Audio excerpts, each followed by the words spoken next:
If you guys have any questions, then you can start putting it in the chat. We'll start Yes. reading it one by one. Yeah, we'll start going through them if you guys have questions for sure.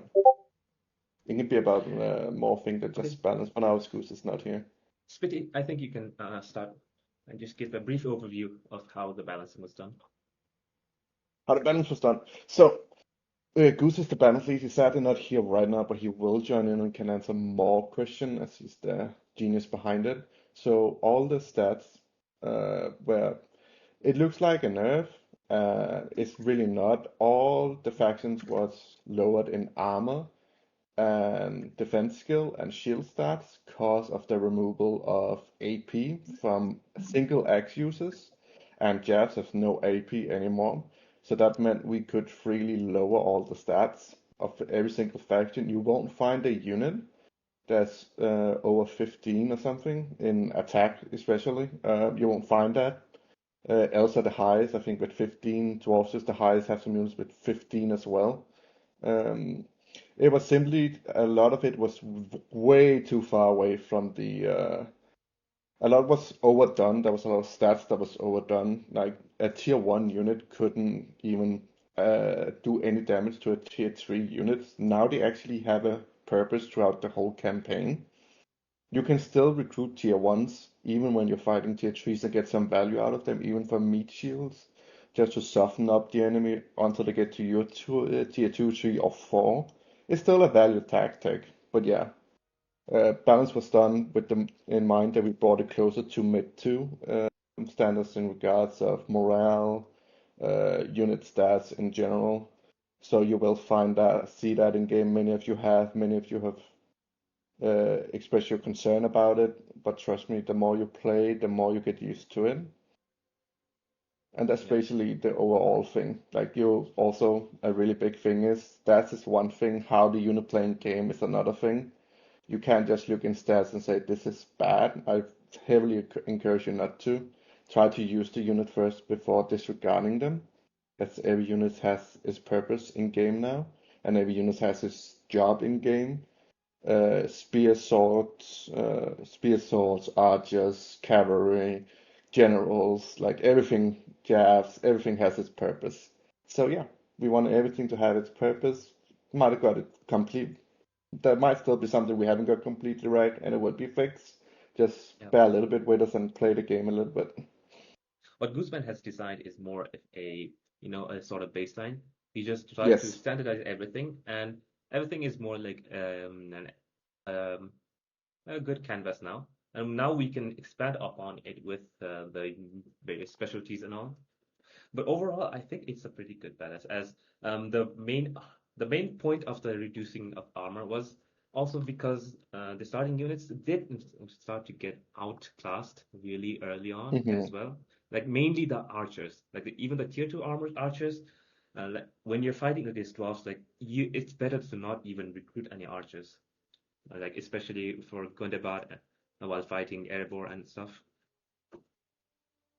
Yes, that is correct. A So lot of units gotten very outclassed as pro set. That is a great example. Even now, archers are very powerful. Many of you have said that even against elves, I saw, and it is true.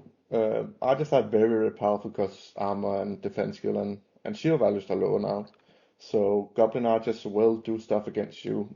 Even jabs throwing goblin snaggers will do stuff against you elves, but you outrange them heavy. You should have the archer advantage every single time in that department, and you also have cavalry. all right, Guzman's here now. Yes, Guzman I is here sent to you answer the more invite. questions. Yeah, I sent you the invite and you can join in now.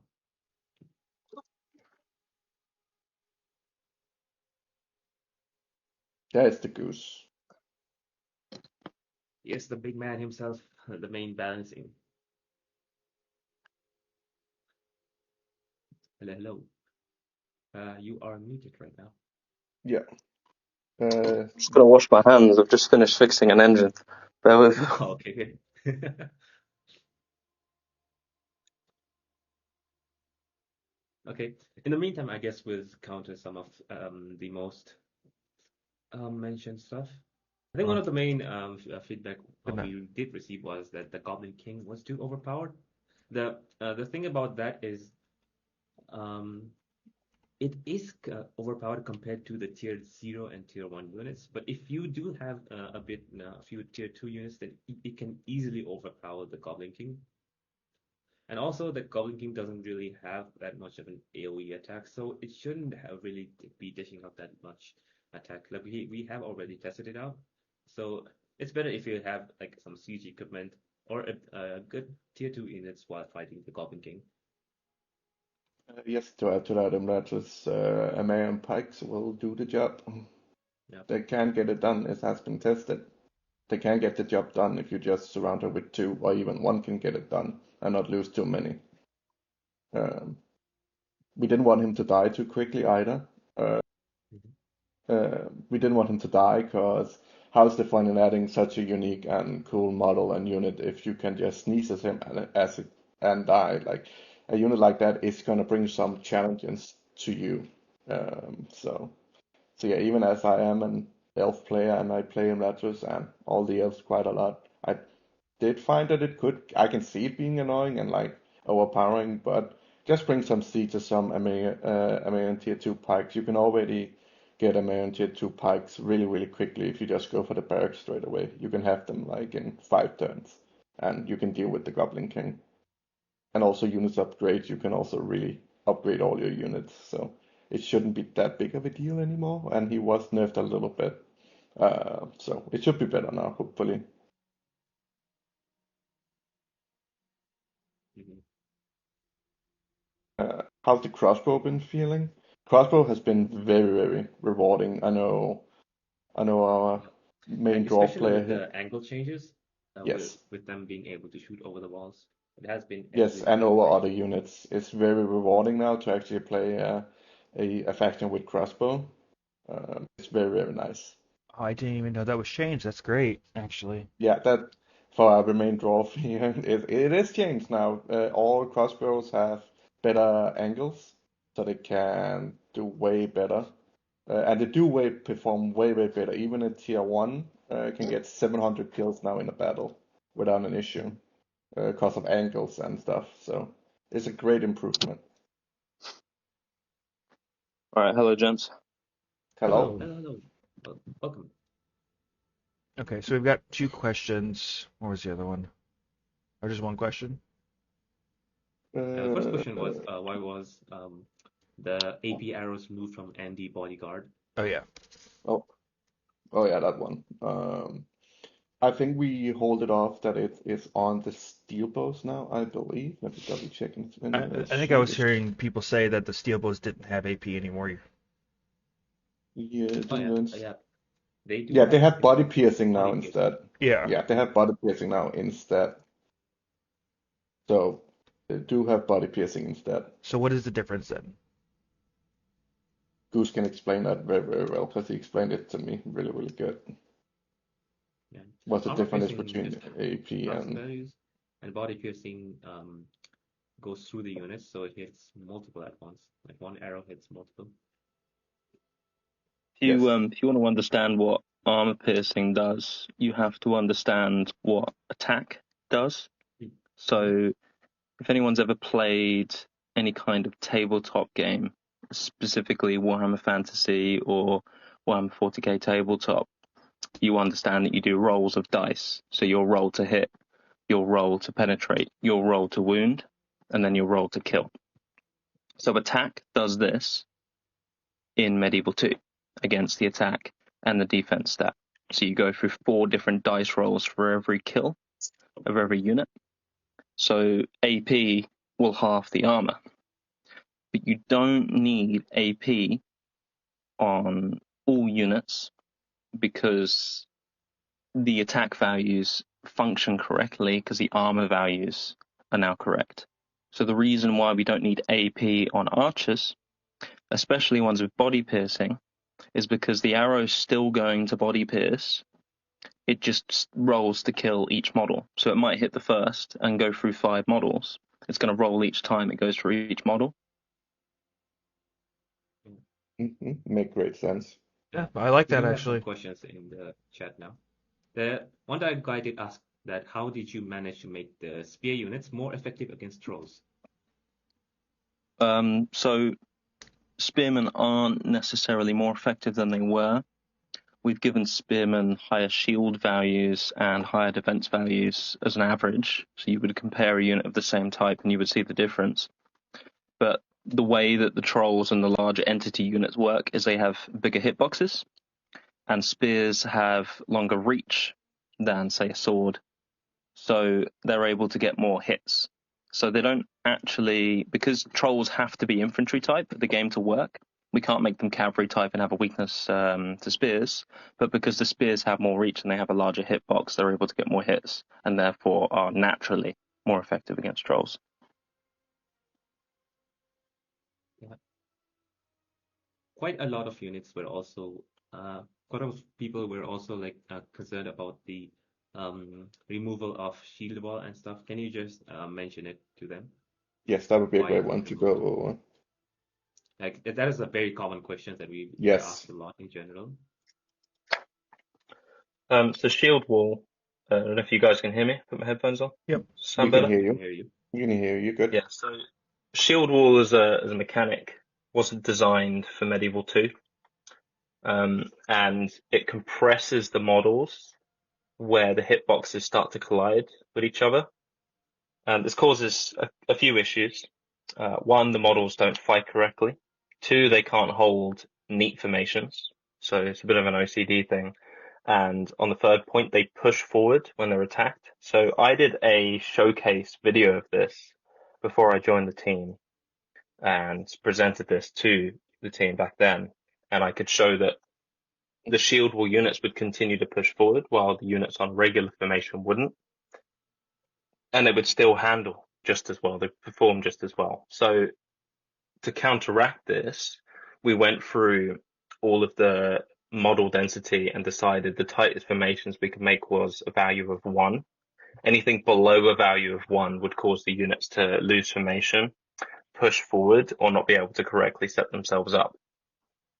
So we did away with that mechanic, tightened the formations across the entire game, because like shield wall isn't something that a halberd unit could use or a pike unit could use. It would limit it only to units that didn't have their own version of setup. So it's actually universal that most units will have tighter formations now anyway.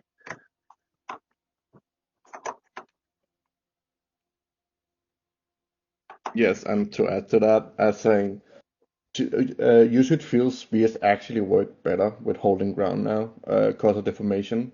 They should work way better than they did before. Um, a great Another example is question that was in the feedback was that spears did seem to be outperforming swords of the same rank. So how did you how are the two tiers supposed to be differentiated? That was a bug report that we disproved pretty quickly. Yeah. So that doesn't really hold water.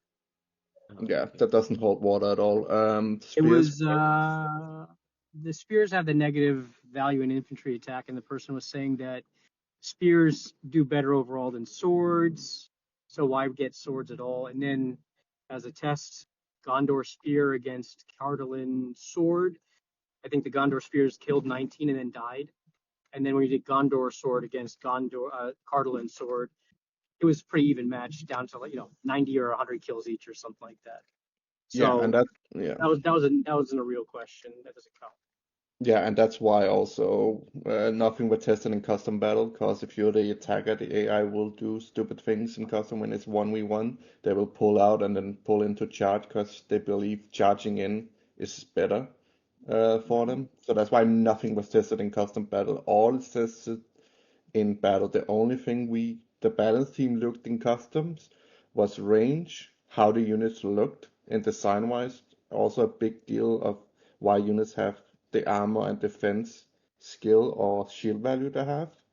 And that's the only thing that's been custom battle use. You cannot go into custom battle and go 1v1 versus some units and get a pretty solid result, because if you change to the unit losing, you will start winning with that unit instead. So do not go into customs 1v1ing units and then come in and complain, because that is going to get shut down really, really quick. We understand there's a lot to learn, but give it some time.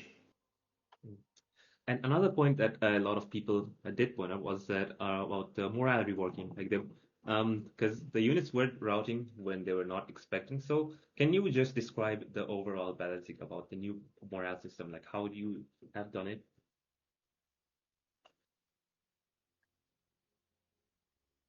With the morale and stuff, that will be more Goose question. I think he can explain it better than I can personally, if he wants to. Yeah, so the morale before we changed it would basically allow most units to fight to the death. So you run a custom, you run units with no veterancy against each other, you're going to see them rout a lot. But when you play it on the campaign map, there's buildings that increase morale, veterancy increases morale, generals increase morale, and there's a specialist trait for certain units, which also increases morale with an area around them. So we took morale down to the standards of vanilla Medieval 2, and then we played around with it. We saw how it impacted the game, and we increased it slightly. So it's about 10 to 20% better than Medieval 2 base morale. This is obviously the difference between, say, elves and orcs and goblins and humans. And then we also asked the guy that made all the scripts to have a general automatically assigned to AI armies above a certain amount of units. I think it's 14 units in a stack, It's 10. and then they receive 10. a general. 10. Okay. 10, Yeah. So if there's more than 10 units in an army, then they're assigned a general. So it not only creates a stage in the battle where fatigue comes in and the units start to get worn down, it also means you're not going to have lone units holding for ages. The battles become less of a chore and more engaging. And we also found that when you took out the generals, it made sense because the generals have high numbers of hit points. They have strong bodyguards. They're hard to kill early in the battle. So it sort of created this point in the battle where if you're not able to kill the enemy general, their forces can overwhelm your armies. And it is actually a really nice balance there because it is an easy mode. And then on the other end of the spectrum, you play factions like Moria or Dothr Dulgor, and all your units are completely worthless. All their units have higher armor and higher morale. If you can't kill their general, you can't play the game. So by creating this mechanic, even factions like elves will struggle when they lose their generals. Even factions like humans will now struggle when they get completely surrounded. Like there's a clear advantage of using tactics now, when before tactics were nullified by the overinflated morale values. Yes, and this also brings us back to the differential in what a unit's job is now. As Perry explained with the sword and board and axes, they're more for flanking. They're not for holding your line. They can't do that anymore because of stats and nerf and defense skill and armor and shields. The swords are still a great line enforcer for the shield, for the pikemen, or for a spearman unit. It's still great, it still works, but you should definitely use them more for flanking instead. That's what I would recommend personally. That's their job now. The same with axes. That's also their job. They can't hold the line, but they're great at flanking around. They have a little bit more speed, little more attack in some sense there. The spears, you will find spears have less attack than both the sword and the axes in most cases. So that also helps you a lot. Also, units getting flanked now also have a good chance of going really down in morale, even elves and dwarves, as Goose mentioned. So again, a stab at morale is you have to update your playstyle a little bit to make it work now. But it's just a small adjustment, like Goose said. But it just makes the battles more enjoyment, and I don't have to sit with 6 artists shooting one unit, and it hardly takes any damage or die Looks or like we try have to route. another question too. What made you guys lower the range of all archers? Lower the range of all archers. Mainly the point is to make the factions very differential. We wanted archers for elves be the most dominant and have the best range. We found that many factions had the same amount of range. I could compete with elves personally. and I found that elves is the best overall archers. There are a few units that are up there with elves. The Dunedain have some. I also think that some units in other places scattered have that, but elves are overall the best now in the archer family. The same with we also worked on the crossbow ranges and the stone thrower ranges, a bit more to real mid 2 standards also. So a crossbow don't have like 200 range because that's ridiculous. A crossbow having 200 range with a little dwarf aiming that's not possible. Yeah, Well, one of the another thing oh, go ahead. I was going to say another thing on the range is it's not realistic for longbows and archers to have a long, effective killing range. Like Yeah. you read historical accounts of Agincourt and Battle of Hastings, archers weren't effective unless it was about 200-300 yards. So we've brought the battles in to be slightly closer, which gives more chance for the melee units to get in there. And we found that archers were getting an overwhelming amount of kills. It means that you could run armies with 8 to 10 archers in there, and it was probably the best army you could build. So we've brought it down. You're now less reliant on a spam of archers, but they still very much have their place. They're very much important and essential, especially when you're attacking AI. It allows you to pepper specialist units, put them on the flanks, and make better use of the ammunition with the archers now, rather than just be, okay, I'll spam 15 squads and just shoot them all to death. Yeah, that brings a point. We've been having some comments about slingers and tier 2 goblins, and that's with range on this. I think slingers have a range of like 115 to 120, and goblin archers are around the same. But the point is, all archers, even if the ranges are reduced, are much more potent. That you even find archers with one attack can put holes in you now that we've adjusted the armor meta and the shield meta down. So if they had the same distance ranges as before, like Goose was saying, you just would hire archers all day.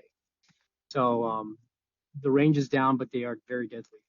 Yeah, and so people are going to notice that. They're going to make comments. They're going to think we need to nerf the Snaga, but they only have one attack. It's not easy to nerf that, right? So you just have to change your play style, bring in some cavalry, don't walk slowly to the enemy archers, that kind of thing.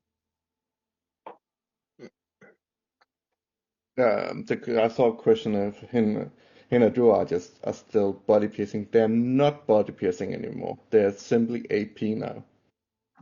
Me and Goose talked it over quite a lot in private DMs what to do about that.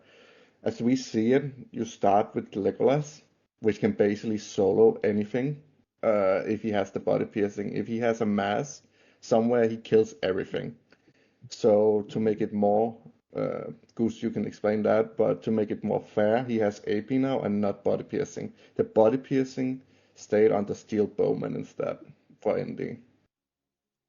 If you want to go If you over want the a last more thing. specific answer, Legolas has high movement range on the unit, which allows you to get him in positions that you wouldn't be able to with the steel bowman. That means you could get them into the flanks and rears of units at much faster speeds and be able to fire body-piercing AP arrows into the flanks and rears of enemy units and kill them in seconds. So we fought it much better, considering the high accuracy and range of the archers that they have AP, to showcase the incredible marksmanship of the elven archers to be able to target weak spots of the armor, but not to give them body piercing. Just simply too much. Yeah, it was too overdone, as you said, with the room mid range. Even on campaign, you could position him strategically to get the best result. You can position him. You can position him battle very quickly because all elves speed are the highest in the game. They move very, very quickly. So yeah, as Gus said, that's a big reason. That's the reason basically why they don't have it anymore. I think a really clear point that isn't being asked, and I don't think we mentioned in any of the devlogs, is the recruitment changes. So many more units are more available. They have shorter recruitment times. The costs are generally better. It's a lot easier to be able to recruit full armies a lot earlier than you used to in previous patches. You're seeing a lot more full armies. You're seeing a lot more, troops on the battlefield. And the reason why we've done this is we want people to have the best time with Medieval 2. We don't want it to be a slog with a few basic units and using 4 or 5 generals for the first 50 turns to be able to play the game effectively. We want people to be able to fill up their armies with tier 1 and spend the first 20, 30 turns with 1 or 2 stacks of tier 1 taking the beginning settlements. And then as their center regions start to progress to tier 2, they're able to then slowly progress into a full mainline army. And as the AI progresses into tier 2 main armies, your tier 1 units sort of falter on the battlefield and just don't have the ability to deal with these mainline units as well, which creates this really healthy and nice dynamic where you progress into a mainline tier 2 army at the same time the AI roughly does. And then when you go into tier 3 doesn't invalidate tier 2, but it invalidates the tier 1 units. So it just creates a really nice dynamic where you can run half tier 2, half tier 1 armies, and you can slowly progress to tier 2 armies, and then slowly progress into tier 2 armies with a mix of tier 3 elites. Yeah, so you're not stuck on running high tier armies anymore. You can get away with running tier 2 or 3 armies, but tier 1 will be redundant at some point, but not in the first 20 turns. Well, and you can also never redundant. Always good as garrisons, but yes, it means there's more content as well. Like, it might seem like there's too much, but because you're now seeing tier 1, tier 2, and tier 3 almost all throughout the game, and as you progress, it means there's actually more content used in the game, more content for you to play with, more content for you to fight. And it just sort of creates a very natural but nice feeling when you play a campaign out. And the best thing is if you have unit upgrades on, when you get enough Chevrons, you can actually upgrade your tier 1s. So tier 1s can actually get a chance to be played the whole campaign. When you've used them up in the first 50 turns and you feel like they're not performing well, if you have enough Chevrons on them, you can upgrade them and they will become, as Goose says, again, they will become into tier 2, which would be your main armies for a while. And then when they're done being tier 2, they can become tier 3, they can even some have the chance to become tier 4 area of recruitment unit, AOR units. So in some special cases, if you have edited it like that. So yeah, I agree with Goose. It's a very good change. It feels way better flow-wise. Well, looks like we have a question about stamina. Why don't tier 2 Dwarven units have excellent stamina, especially with Khazad-dûm as I saw early how Mora get trolls and even Black Pit infantry?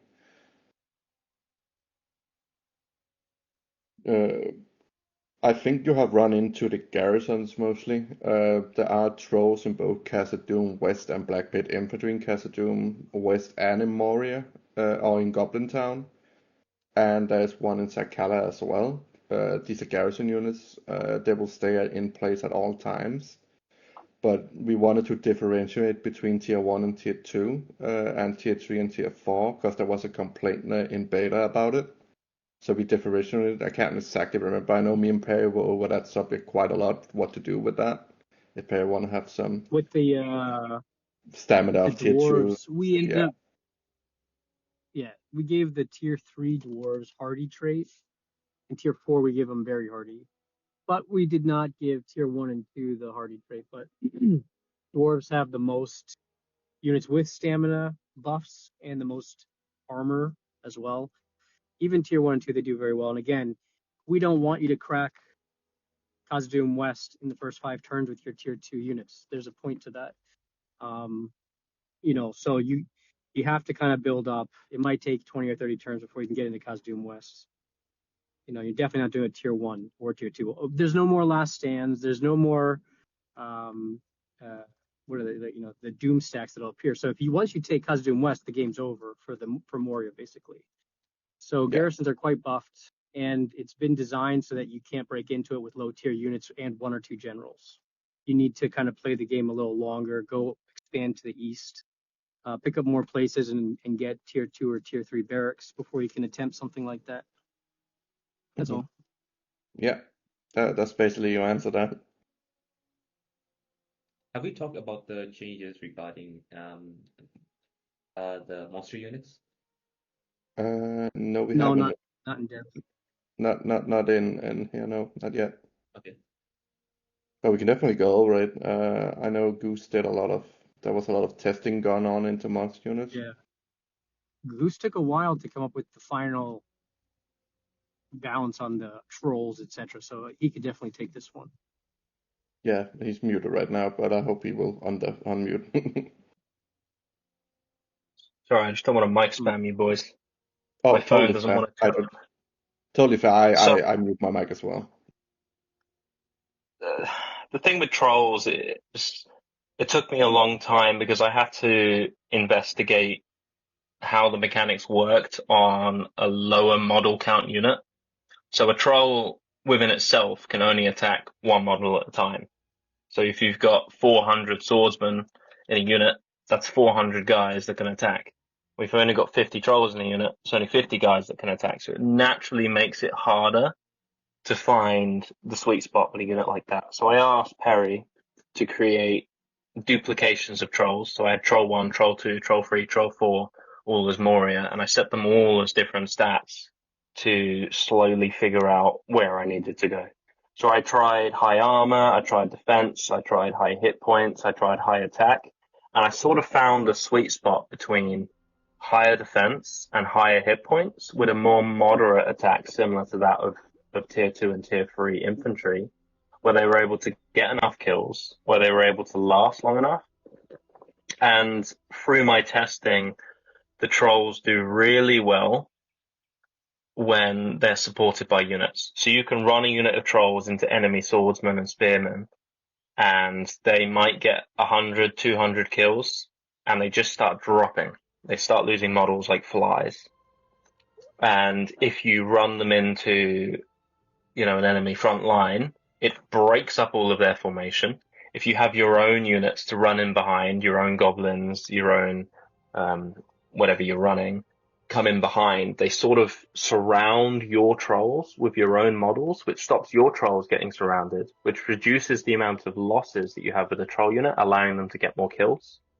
So I wanted trolls to be in a position where they need support from your units.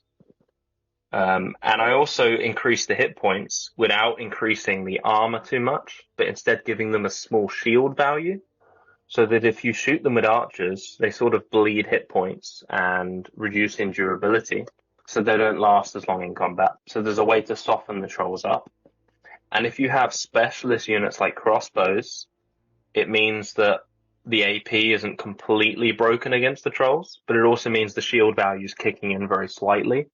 So you find with weapons like crossbows, because they fire more horizontally, the front few models of trolls will take a lot more hits than the ones all over, rather than archers have a very round, circle-ish attack that comes from above. So the crossbows are able to eliminate individual models of the trolls, but archers are able to dwindle the overall HP of a squad of trolls. And for the HP, it's just a simple bit of maths. I took the models. There's 20 models in the unit of trolls now. They have 10 hit points each. So that's 200 hit points for a whole squad. And then if you were to look at a unit of goblins at tier 2, well, they have 200 models and they have very similar stats. So it's sort of like this nice sweet spot where they last long enough. You're not going to lose loads of models on them all the time. And I found when you had only squads of 12 trolls rather than what they are now, they just weren't able to get enough kills for them to ever be worth recruiting. They were nice for disruption. They wouldn't die, but they just couldn't have the impact they needed now with the larger squads that they have.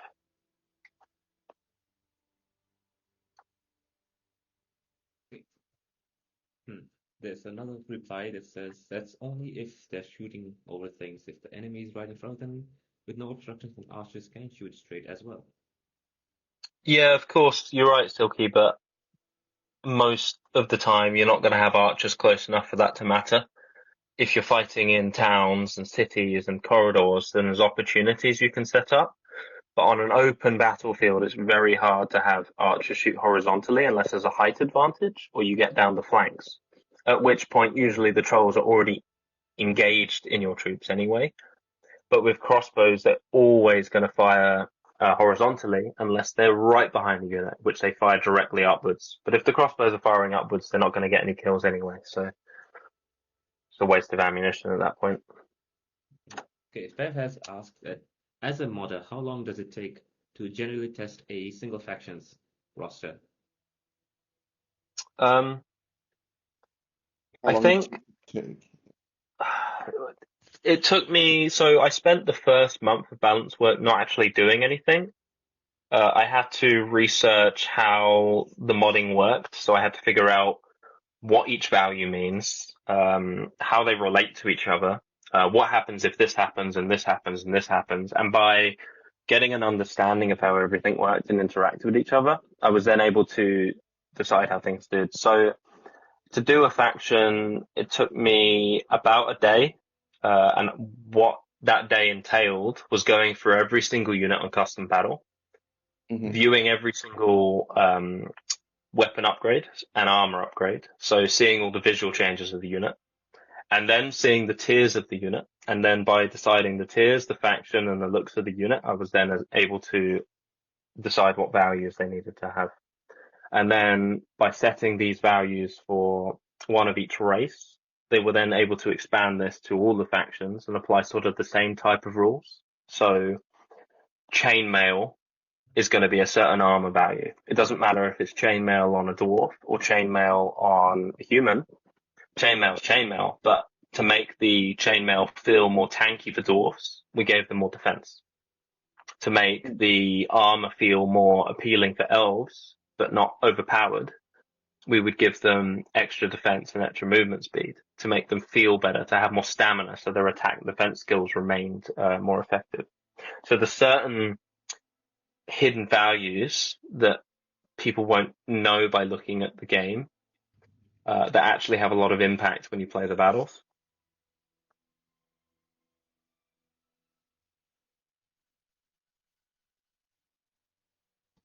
Yeah. And to complicate Goose on this, me and Goose spent many hours on Discord going over this. It was definitely difficult for me to come in and help Goose with balance, but we made it work. I did do most of the element balance, but everything was overseen by Goose, and me and Goose and Remy were discussing back and forward on units.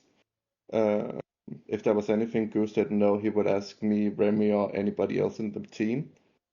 If he couldn't find it in research, we would also test in campaign, and going back and forward in campaign would show us something else, or in a battle in campaign would show us something totally different. And the stats didn't make any sense. We would go back, we would change the stats again, and we would go back in and play again and see how the updated stats actually affected the battles and the units. I know Goose said the standard for every single faction, every race, basically, in the game, and we followed that down the line. Someone did ask about the guilds and stuff. Is that from your side or from Terry's side? That's from That's your guys' definitely side, the not game our. design, yeah. That's game design. We have nothing over that. That's what I explained a little bit, or I can go a little bit over it because I know a little bit, because we had I this can answer issue. Joseph's question. Which one? Joseph? Yeah, yeah. Yes, go to Joseph. Go with that first, and I will answer the other one afterwards. So, Joseph, nerf would mean that we changed them negatively. What we did, and the reason for it, is, first of all, we made all of the structures in the game quicker to build. So we took the percentage increase of what the building grounds did and added it straight to the buildings. So we actually buffed it, but across everything. So you don't require them as often. But the thing about them is they were essential. If you didn't build them, you fell behind the AI. So what we've done is we've made them less essential. So you can build them on certain cities if you want them to catch up. And we wanted barracks, especially tier 2 barracks and certain things, to be more available. So by increasing the construction speed for everyone across the board, decreasing certain barracks construction times, and then making the building less essential, we've allowed you to be able to keep up more with the AI. So it's not that we've nerfed it, we've just shifted it to be more accessible or less of a requirement. Yes, can I add to your statement there, Goose, at the end?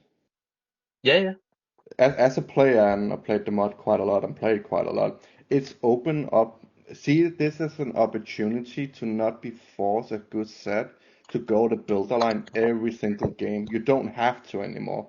You can actually make cities what you want. You can build what you want in cities because the cost, as Goose says, the cost was reduced in the build, and some of the build time was also reduced for special buildings, or many of the buildings. I think actually all of the buildings have reduced building time. So you're not forced to go build a hall to actually stay with the AI. You can go straight and build barracks straight away. It takes like 4 turns to build a tier 2 barracks for elves in this case. I can get tier 2 unit in 5 turns if I want to. It's a choice now. There's more free roam. You're not stuck on doing the meta to actually play the game. You can play the game more freely and more fun. It's a single player game. You shouldn't be limited to do meta to actually do good in the game. So that's just what I want to add to that. It should be fun for Very you. good description. There was another one. There was that they always explain some of the guilds. We had this issue. Sadly, Paris left, but I can go a little bit over it. I won't go much over it. That will be another Q&A time for that. I'll just go a little bit over it because it's actually affect draws a little bit. So we had someone come in and say that the draws felt very, very underpowered in armor and defense skill and stuff. Especially armor-wise, they were basically on par with elves and other human factions. And again, as you said, it was very much done on looks, and if it's a unit look chain, the chain is the same. But we made guilds a little bit stronger. So you can now, especially dwarves, have I think 2 more armor than any other faction. I believe we upped the armor a little bit on dwarves to come with this request. And in the guilds department, we actually made the guilds a little bit stronger. They now give more attack and more defense, I believe. If I'm not wrong, we got that to work. So now it's actually worth having the guilds, especially. And I was in on earlier. It's also very worthwhile having and building your blacksmith chain up or leather tan all the way up to the highest level it can go. Because I know me and Goose were very much over this that you can make the units better. You just have to build the correct or the buildings to do it. Because the leather tanner and that build chain up now actually gives something to the unit now, and look-wise it will also look different all the way up. That we were very heavily and told Parry about. If there was units that didn't get a unit upgrade, we would tell Parry and he would make the unit look upgraded instead. So they should feel better instead. They should be much better now, hopefully. If else you will have to bug report us about it if there's still some trouble with them. I'm sure that maybe we missed something somewhere. Hopefully not, but yeah. Jackson asked about differentiating factions. So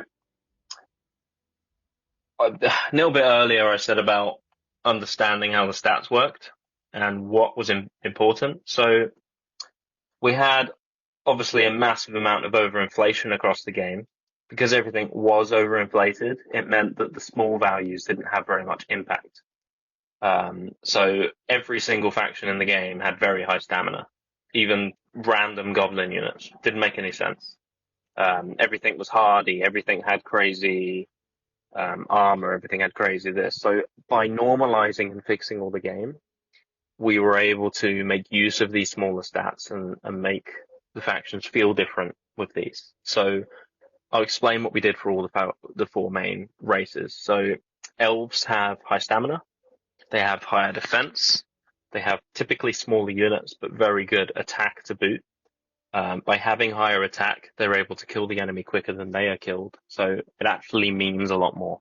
If a unit has +1 more attack, doesn't sound like a lot, but that's an extra 20 kills that you're getting. And it's an extra 20 less men that they have. That's 20 less men that are able to kill you, and it has a very strong knock-on effect.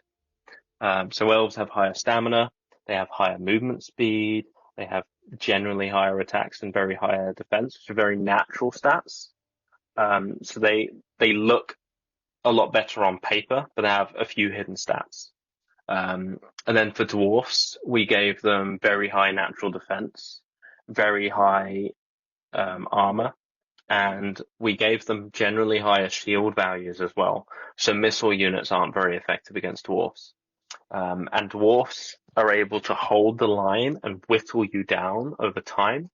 So although they don't have higher stamina or most of their mid-tier roster, if you walk them forward, they don't take many losses from the enemy missile units. And once they're engaged, even though they might lose their stamina, they might become exhausted, because they have very high defense, very high armor, very high shield, very high attack naturally.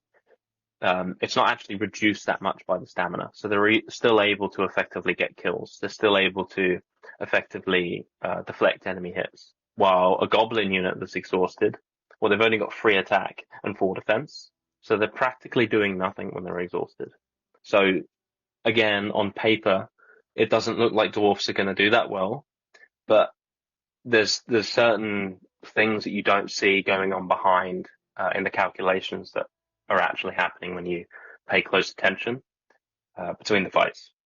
For the goblins and the orcs, we had a lot of discussion in how this would go, but we had to have it where orcs and goblins are able to compete army to army. So 20 units of orcs versus 20 units of dwarves before, it would be a total rout. The orcs would get slaughtered. They would hardly get any kills. So we had to make sure they had big enough units. They make sure they had to have the capacity to actually get kills to be able to compete on the battlefield. Because you can only attack with one army at a time.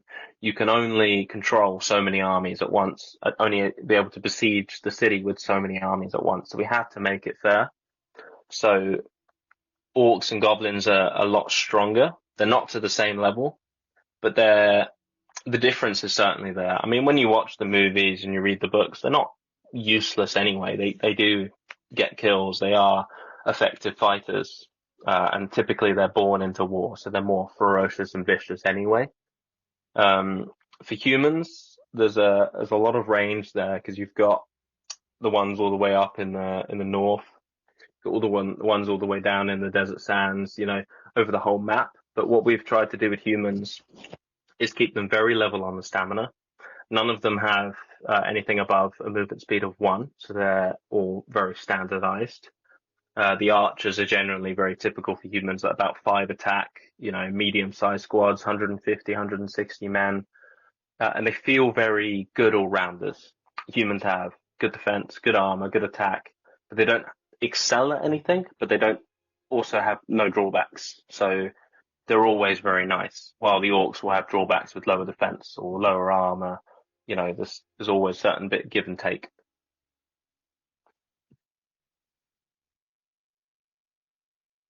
I think that covers that question very well. Very well. There's some more questions, but it's mostly about AI behavior, mostly. Why the AI isn't border attacking you anymore. I don't know if Pro can go over that a little bit if he wants to. Or it's That's people more are of not. a EOP change, yeah.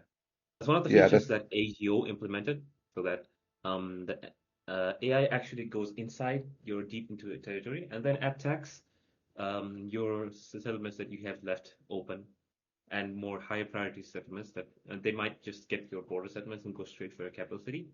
That's one of the changes that AGO did, and we did think that it was pretty good change, so we have included it in our mod. I think you can kind of disable that in one of the settings.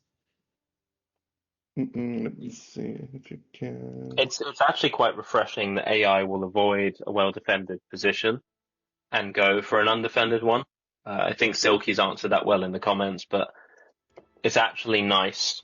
It might be annoying and frustrating when you're playing a campaign, but it makes sense. It's a good, strong tactical decision.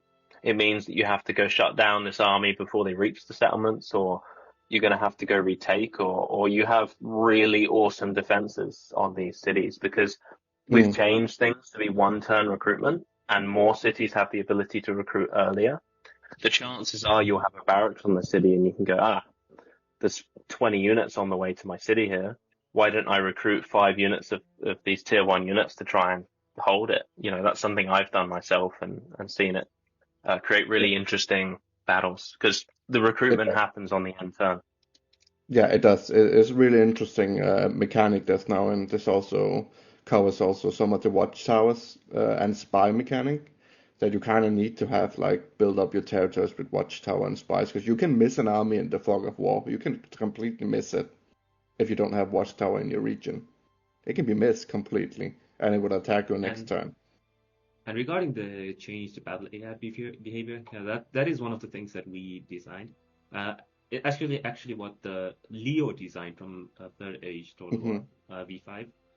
We copied the AI that he did, and Chris also worked on top of that and did some Yes. of his own changes on it. And we did have found that the overall effect has been pretty good. To add to pros there, yeah, we have. It was also tested very heavy in testing before it went to the public. I tested it quite a lot, seeing what the AI was doing in AI only campaigns, seeing how they were moving, seeing how they were going over settlements and such. Chris did an amazing job changing it to where it is now, um, because you can set it to be even more aggressive than this and go even deeper into your territory. It's very customizable if you know what you're doing. So big props to those guys for doing that. The game feels very refreshed. It's very different. You can't rely on your back cities being safe forever, or you're not bothering anyone. If the AI can get to you, they will get to you. They will ignore rebel settlements if they don't auto expand to them. They might go for your army instead of the settlement that the rebel settlement you're on your way to. And that's quite surprising sometimes still. So it's a good refreshment of the game in overall.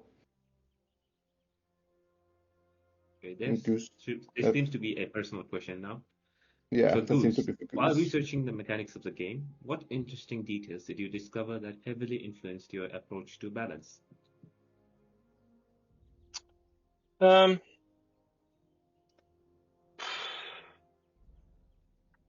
I think I don't think there's anything interesting or anything that I found that influenced me. I've tried to apply my knowledge of history, my knowledge of Lord of the Rings lore, and my understanding of Medieval 2 as well.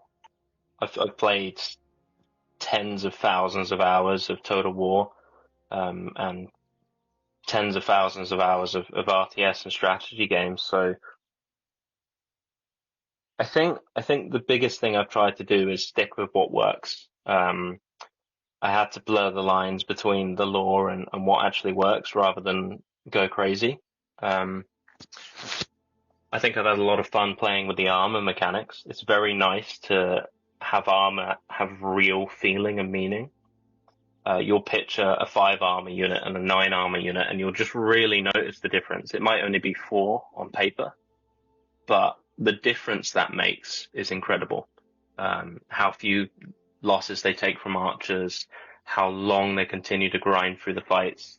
I think just seeing the mechanics and everything just sort of really slot together is just really satisfying. Hmm. But I don't think anything really heavily influenced me. I think just once things started to work and feel correct, that's what we stuck with. So Hmm. I agree. I agree heavily. When I was brought on to the balance team to help Goose, he explained things to me, how he wanted it and how we were doing it, and that was always like we always discussed things on a fair level of how we were going to do a unit balance, or if a unit was overpowered, what we could do about it. Um, he was very good at explaining things and why he did things the way he did. If I didn't understand it, or Remy didn't, so we were very effective of going through the factions each day. And yeah, it was a pleasant Oh, experience to actually see your work in game actually work correctly and how it was intended, as you said. that's another interesting question. Do the units look different when you upgrade them from the blacksmith? That's one of the changes that Guzman did, which is that he removed all the redundant armor upgrades that didn't really have any visual upgrades. So he only kept the major upgrades that had a visual change. And all the new factions that we have done, almost all of them have at least one visual upgrades. So what he has done is instead of say a unit having 3 armor upgrades with no visual changes, he just buffed their defense stats by I think 2 or 3. So the overall unit just has a better defense, and the defense has also been balanced around how the unit actually looks. So like he has mentioned I have mentioned in the dev diary, that unit will only be as good as it looks. Like a unit with a full plate, with a full leather, will never will have more shield than the unit with, say, chainmail or full chest plate. I Do you have think just a anything to final add on? point. The berserkers for Isengard specifically are naked, right? They wear a loincloth and they run into battle with their big two-handed swords. Yeah. But when you upgrade them 3 times with armor, they would go from being naked to having full head-to-toe plate armor. And plate armor is about a 9 or a 10, sometimes even an 11 on the armor scale, while being naked is only a 1. So the unit would go from 1 armor to 3 armor, but they would visually look like a 10 armor. So it was just something I had to tell Perry, that you either need to split this into 2 units or you need to remove it from the game, because it's something that is physically impossible for me to work around. Yeah, that's also the reason that we split the berserker unit. We have a negative version and the full plated version. Yeah, so you got 2 units out of 1. Is AI Gondor still intended to lose to Mordor now? Yes, it is intended to lose to Mordor. It also Me and depends on which evil or good you're playing. If you're playing good, then the Gondor will have a greater chance of losing. But if you are playing evil, then the Gondor does have a greater chance of surviving. yes, as it still is in Med 2, your allies are still weaker. I don't know if everybody knows this, but I will just go over this really quickly. When you select the campaign, if you could say you are selecting Imladris, you should expect your allies to lose slowly over time. It's always been this way in Med, in since I started playing. It's always been like this, and if you choose the evil faction, your allies will also start losing at some point. But with the EOP stuff, AI are way much helpful now. They will come and help you. They will try their best to come and help you. They will form better armies. They will form stacks. They won't leave their cities undefended anymore. You can catch them out here and there, but they will have a lot of units in their cities. They won't just give you free cities anymore. So that's a big point also. Why Gondor is holding very well, because they are defending their border cities. They're defending the river line. And there was also some map changes made. It's a preview very long up. I think Pro you included it in the dev diary of some changes in the Gondor area and south of Gondor. There's been some map changes done. So Gondor is a little bit more defended from some stuff, but they can still get sea invaded. I've seen Harad do it to them. I've seen AA do it to them. We'll go in and take lands from them behind, and then Mordor will break through in the other way. So allies actually being quite useful. Even Harad and AA can be really useful to Mordor if the naval attack Gondor from behind. They will start taking out their cities and stuff and weaken them. But Gondor is meant to lose. If they're not losing, then we will go over it and look at garrisons at Carandros and East Gilead and stuff like that. We'll go and see what we can do for that if the experience is absolutely terrible there. We have, I think, done about an hour and a half now. I think we should move on to wrapping up. Do you have any personal stuff you want to mention? Goose, do you have anything? I don't mind more questions if there are. I've got time. Oh, okay. I got time as well. If there's more questions. Okay, because I have to, I think, move. So I guess I'll leave it to you guys then. Yeah, if there's more questions or anything, we can just wrap it up if it is. I see a lot of questions for campaign fields and stuff like that now, so we can perhaps balance up and do a Q&A about all the other stuff other day, or we can try and answer, or I can try and answer some in general chat as well. I'll answer this one last question and then move out.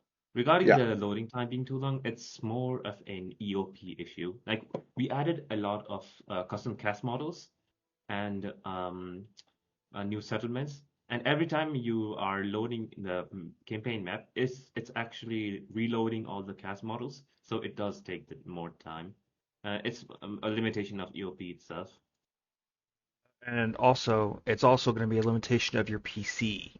I don't know what you're working Yeah. with, but if you don't have I mean, it's meant to, so it doesn't need to be like super amazing. But if you still got like a 15-year-old PC, it's gonna take it a bit. Or if you're on laptop, it's also gonna take a little Yes, bit laptops as of well. time. Laptop especially is gonna take time. Is there more about room considering how field armies can be placed now and some new units they have?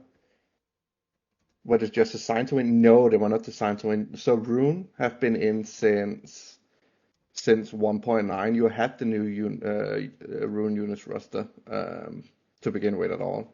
You had them the whole time. There's nothing new to Rune. In this, the only new thing there is the AI and how they play on the battle and how they think now. So that's basically the only new thing with Rune. Rune actually lost like 9 out of 10 times in 1.9, and we were frustrated why they never won. It was basically because the Rune's AI basically got killed by Dominion, and Erebor and Dale joined in on that. They were basically 2 against 1, and the AI couldn't handle it. It simply couldn't handle it with all the enemies. Now the AI is way better. It thinks way better. It defends way better. It actually put armies in city to defend specifically. So the Rune isn't consider winning, but if they're winning a lot right now, it's just how the AI does. I've seen Dominion, Airborne, Dale win. Like this is the thing also I wanted to mention really quick. There is a lot of campaigns feel different for everyone. You can have very different campaigns depending on where you are. If you're nowhere near Rune, you can like they do what they want. You're not influencing that area over there anymore. You're not influencing anything. So the AI does what the AI does, and yeah, it's a bit different from campaign to campaign, but the players can definitely do the. You can definitely kill Rune as both Erebor, Dale, or Dominion. It has been done many, many times and in testing. I will say If anyone have, Rune yeah, has go ahead. always been very strong. They've always Mm, been an issue to balance, especially with Dominion. I mean, I still remember back in before we released version 1 when we added a single unit to Darwinian and it just destroyed Rune, and we had to struggle to fix that because it one unit should have done that, but it did for some reason. hmm Um, Run and Dorwinion. So I actually play tested certain areas of the map to get a feel of the faction and everything around it. So I think I've hmm play tested about 7 or 8 factions. hmm Dorwinion was one of them. So I play tested Dorwinion against Run, had a really good feel of what they were sending, when it was coming, and my decision there was to give Dorwinion the strongest militia for the humans on the map. So obviously they're not compared to the Dunedains, because the Dunedains aren't really human. They're a bit stronger, but they have really solid chainmail armor. They're quite expensive. They come with good size units. And actually the militia you get as Dorwinion are more of a tier 1.5. You really do notice how well they perform.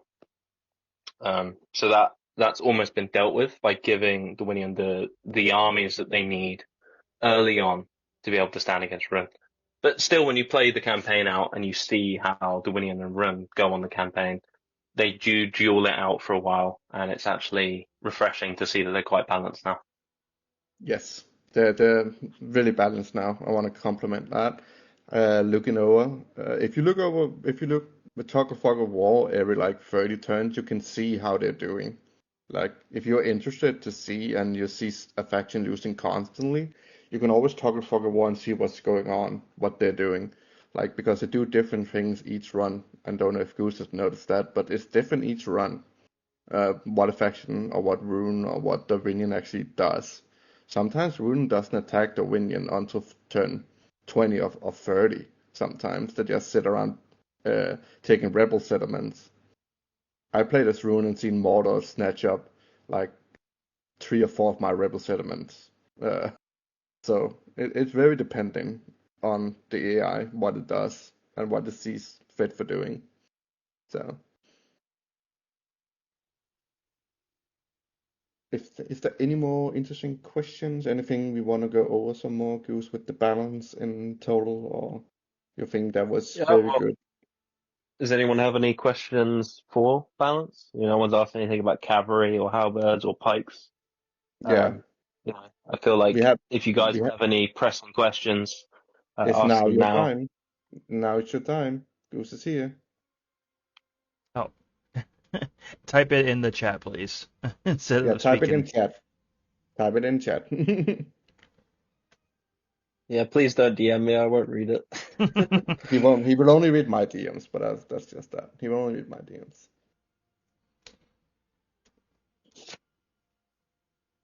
People are typing. Yeah, You can, ask away, man. you can ask away as long as it's balance related. We will answer. How we balance Cavalry. cavalry? Yes. Okay, so with the cavalry, I played hundreds of hours of base Medieval 2, and you just notice that cavalry just tend to mop the field. So part of cavalry balance is dealing with the counter, right? So naturally spears counteract cavalry. So for every single spearman in the game, I mean every single one, I went through all of them and I ensured that they had the correct spear value. So there's 2 different subcategories for spearmen that you will never know about. So there's light spear and spear. Light spear reduces the attack, the charge bonus by 50%, and spear reduces it by 100%. This is only if the unit's on hold stance, and it's only if the unit is facing towards the cavalry. This is why Skiltrum has been re-added.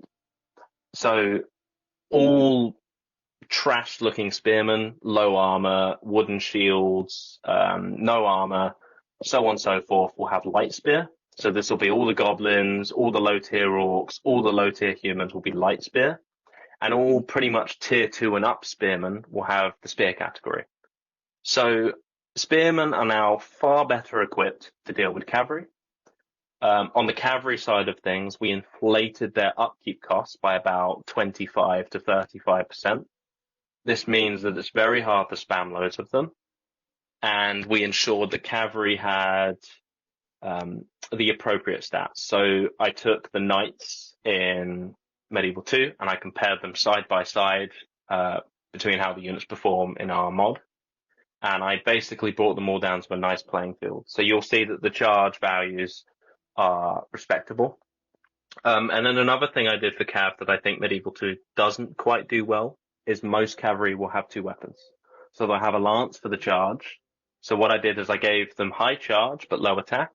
And then when they swap in close quarters to their sword or their mace, they then have high attack but low charge. So if the cavalry don't charge correctly, but they have their secondary weapon, they'll be able to get more kills up close. And then on the charge, they'll get an appropriate amount of kills. So there's been a lot of work done to ensure the cavalry can't be spam loads, that if you're playing, for instance, Isengard or the Dunlings, and you've got to fight Rohan, that you have good enough spears.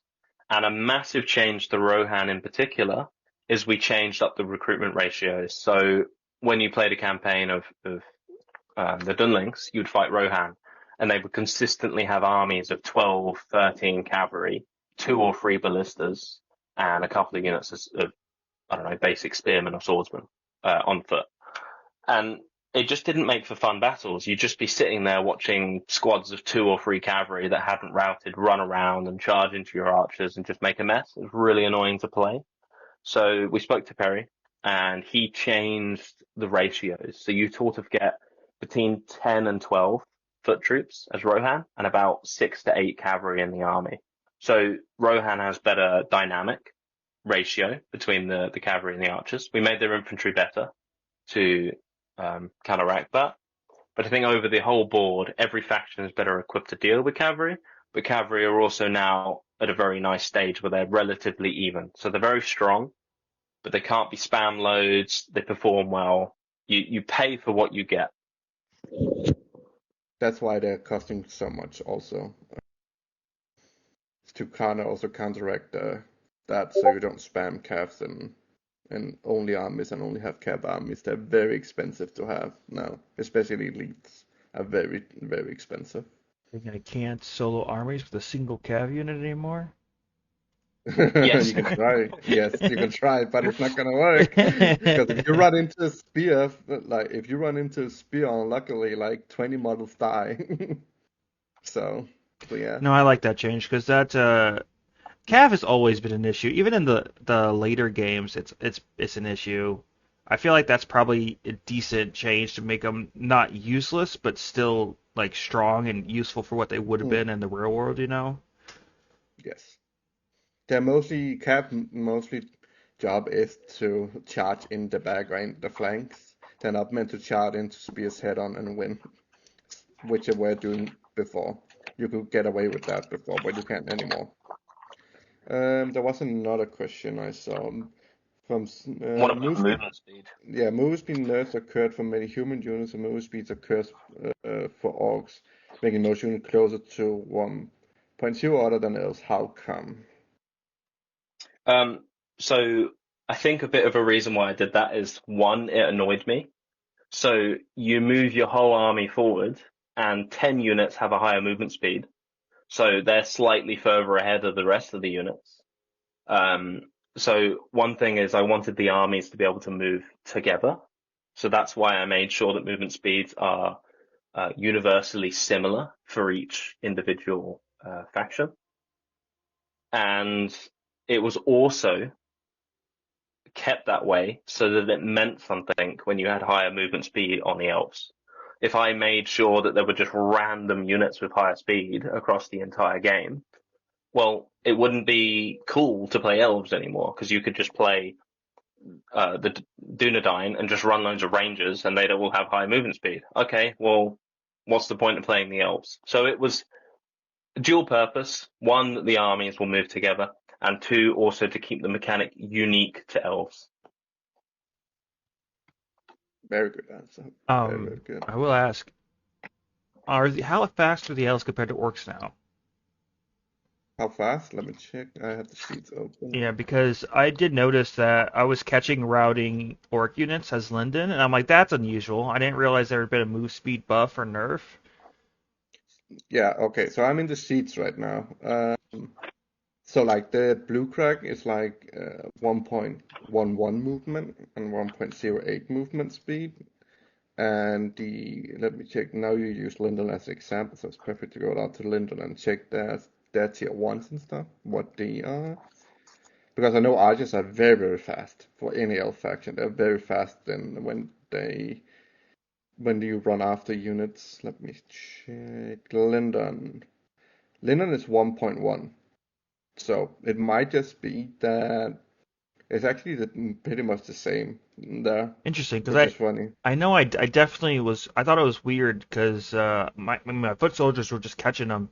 Like I sent to some Linden Guard at oh shoot, was it Iron Berserker, which is one of their generals, and Oh yeah, they are slower. they are slow. They Okay. yeah. Yeah, so for tier to tier, we go up. Because I think Goose also agrees with me here saying this, that we also value in armor values a little bit here, what they're wearing. If a unit is wearing like heavy armor, like it will naturally be a bit slower. So Yeah. your tier 3 don't run as fast as your tier 1 units, Okay, that makes sense. if I'm Because I was correct there. like, Yeah. why am I catching them so fast? Because they. Yes, that's why. If you're running with tier 1 after tier 3, you will probably catch up with the tier 3 units if you're quick enough as elf. But a lot of elves are just catch up very quick with units because they're very lightly armored, Okay. especially the tier 1s. So they're very good at that. That's why you don't need Cav that early as Linden or any elf faction, but Cav is still very useful very early on. If you can get them early on, which you can, I believe. Was there any more question to... Oh, there was this small Elun question. What improvement do the 5e warriors have over Elun militia? They cost 2 times but have 1 plus attack plus 3 charge and 35 fewer models. Are there other factors I don't know about? So dual hand units just don't they're not as good, frankly. I had to sort of play a game there and sort of think, well, do I make them better? But they have no shield and they can't fight effectively. So yeah, they're just not going to be as good. Double-handed units just simply are worse. If they've got one big weapon in both hands, they have advantages of having AP. They have higher charge, but with two small weapons in both hands, generally these units are worse, and they're a choice. If you want to use them, you can. They're going to be very good at dealing with archers and stuff like that, but they're not better units, unfortunately. Unfortunately not. We were getting told that the units were way too close to each other. The sword and broad and the double hand units. There was no, they were basically the same units. The Goose went over it again, and we changed every double hand user, basically, if I remember correctly there. So yeah, I just played it in Loon, and I can say that they are way worse to recruit. I only recruit them to basically be flankers or deal with archers and go around. That's what I'm using them for. As someone who plays a And they lot have, of Arid Loon, I almost never recruit them because they are useful in certain circumstances, and those certain circumstances do not come very often. yeah, and that's totally fair. Like we get it, we understand. Yeah, If you so don't want to use the I unit, mean, like me. I mean they're a fun unit. They look really cool, but it's like I got to keep this unit in the back until I can get a chance to flake around into some archers, and it can be Yeah, useful, but the cav is better for it, you know? absolutely agree. Also, just to follow up on the other thing, Remy made a good point. The orcs were also probably way tired that the elves have very good Yeah, stamina and morale. And yeah, they have very good stamina. The elves almost never get to that point in a that's cool. campaign or battle. So yeah, that's probably also why you caught up with them really, really fast. It is a nice change though. I do like that. Being able to actually catch them before they leave if I can, you know. Hmm. Uh, we did that. We did make two-handers users way more faster. All two-handers are faster and have more attacks, so that would be a redundant thing to do. I just saw a comment I'm about it. pretty sure they are quicker. Yeah. Yeah, the two-handers are quicker, so that would basically be duplicating and do the same thing with two-handers. Like, we understand that the two-handers are pretty not the best now, but yeah, we have to differentiate the different classes. Also, quickly want to go over pikemen because no one has mentioned it. Um, Pikemen, real pikemen goes. We went over this a Really lot. quick. Yeah, we tested this a lot with going. We saw in game that one pikeman could basically hold off a lot of units. Did we ever mess with formation or that? Can you go into that a little bit? Because I know Oh, a lot of pikeman. people had So we played. reduced Yeah. pikeman's attack across the entire game. They have lower attack, which gives more enemy units more time to be able to get in the gaps and surround them and have a chance. But another thing we did was reduce the range of the pike's weapon. So it's another thing we've done to give units more of a chance against pikemen. I think the typical best option against pikemen is to whittle their numbers down with missiles. Yes. But yeah, they're still very strong. They're still going to be better. Probably one of the strongest options. But we've done a lot to mitigate that without removing the ability for them to actually do anything.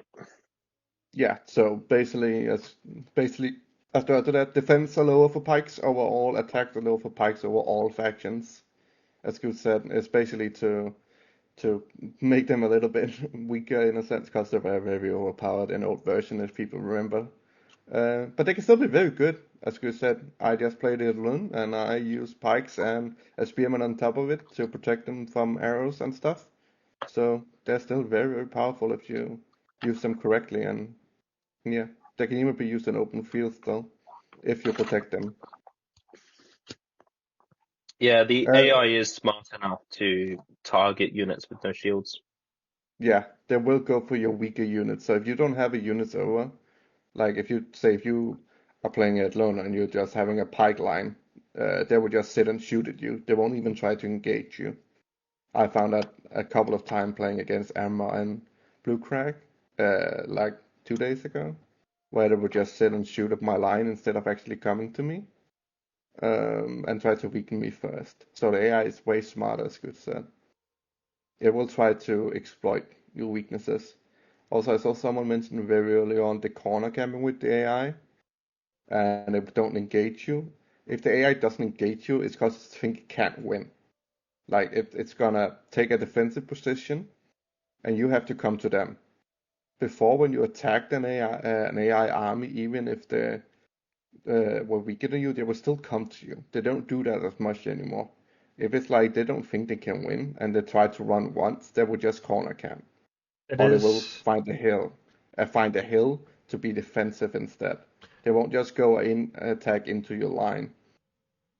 That is one of the things I've always recommended is if, mid to late game when the AI starts like running from you or if they won't like actually engage, start putting siege equipment in your army, like, like ballista or catapults, and just hit them with that, and that will force them to come to you.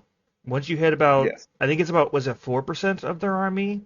They 4 or typically, 5, I yeah, believe. 4 or 5, they will come at you if you don't want to move from your defensive position. You just gotta, spend your ammo for it. But I don't see that as an issue. I see that as a positive. The AI is forcing you to use your ammunition uh, on long range, especially before they will come to you and make it easy for you Hmm. to lob shots over, especially if they're also catapults, because they go up really high, so it would be very easy to exploit that mechanic. So yeah, the AI is just generally better in all general senses.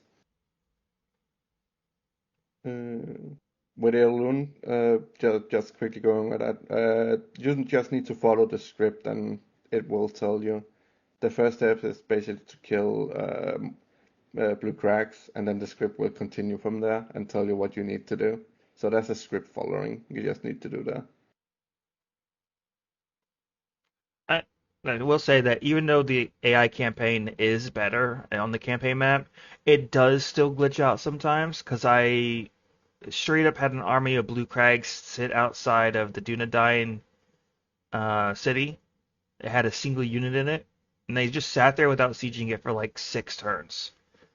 So I don't know if Yeah, they I just have got. seen that as I well. don't know if they're just getting stuck. Even though they're at war, so they should have attacked it. So I don't know if they just got Mm-hmm. stuck or what happened. But the Mm-hmm. AI still glitches out. It's not like it's perfect, but Yeah. And if you're having those problems, you can just move it. You can just move the army over to something else and see if it get unstuck. We had a bug report about it the other day. So yeah, if you guys run into that issue, it can happen still. I would just suggest you move the army with console and move it away if it's not doing anything for about 5 turns. Like sometimes it get unstuck again, but sometimes it just stays stuck, and we don't know why. It's something with the AI on campaign. It's trying to go through somewhere, and it just can't. Is there any more question for us? Colad Emberguard. Wait, who is that? Collar Ember Guard, isn't that the drone unit they get from defeating the Balrog and such? Oh, I don't know. Or is that a rune unit? I don't know. I'm checking. I don't recognize the name, so I don't think it's Arid Oh, it's a ring unit Ah, for Rune. Yep. need to see which one it is. I'm checking stats on that one.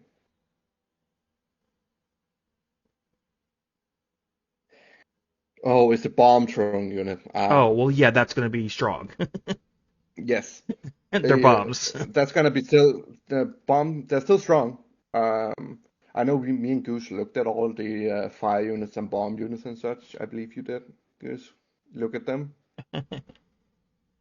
I can't remember if you did or not. Oh, we can't hear you, bud. Sorry, someone was calling me. Yeah, no, we did have a look at all these units. Yeah. They still throw like bombs. Like it's still very effective. But I think the ammo was reduced a little bit in that sense, and they don't do that much damage as they used to. But they're still strong. They're still I gonna wouldn't say delete a they're couple OP. units. Yeah, they're still gonna, if you blob up and, well, there Wh- comes a bomb, your units are dead. Yeah, that was one of my first experiences with bomb units because I didn't really know they existed really until what was that? I was playing like the elves or something, and I was attacking Isengard, and I got hit with Nazek High, uh, and I had blobbed all my units up because I didn't think they were an issue, and then my whole front line got deleted, and I go, oh no, they're actually strong. Yeah, Okay. yeah. For the Nasekai, they are still little, yeah, as was described in And comments, yes. The bomb units and the or faction that have like ruined the flamethrowers is still strong, but we definitely nerfed the range and done some stuff to it, unit size and stuff. Reduce the unit size of those units that are very unique because it's crazy to come up with a unit with 100. Have 100 entities that throw 100 bombs at the same time. yeah, Like that's very very strong and overpowered. So some there was some adjustment made from the balance team on that. and to I remember use Goose seeing it. That was kind of funny. yeah, it's ridiculous. I do enjoy them Yeah. though. For the Arabian units though, you have to get the progressive script far enough for Emladris or Linden, and then flip to Arabian. That's how you hmm use them. You don't think you get any. You just get Noldor units if you finish the script right as the Noldor. Yes. So with Yeah, the script progression, you basically get the choice. So after a certain amount of turn and you follow the script, then you get to the choice. You basically get the choice to go and be a Region, or you get the choice to fight a Region as either Imladris or Linden. And when you have finished off a Region, you will get to form Kingdom of Noldor instead. yeah, Or if you're a Region, you need to finish off both in Latris and Linden to unlock some stuff. But that's for you guys to figure out and play through. for sure. But I think that was it basically, guys. Not seem to come more balanced questions anymore. So I think we will wrap it up here. If there's no more question regarding balance, because there will be another Q&A at some times about general stuff you can ask more of the devs about. Yeah, they have more understanding of that part of the side. Yeah, just before I head, does anyone want to have permission to speak? Have a sort of more of a conversation with me, or Do That's anyone want to have a conversation with Goose? Anybody have anything to Goose before he leaves? Because then me and our Dave will round it up after Goose leaves. But say thank you for everyone being here. Unless someone have some last question for Goose, because Goose is I a don't busy mind. man.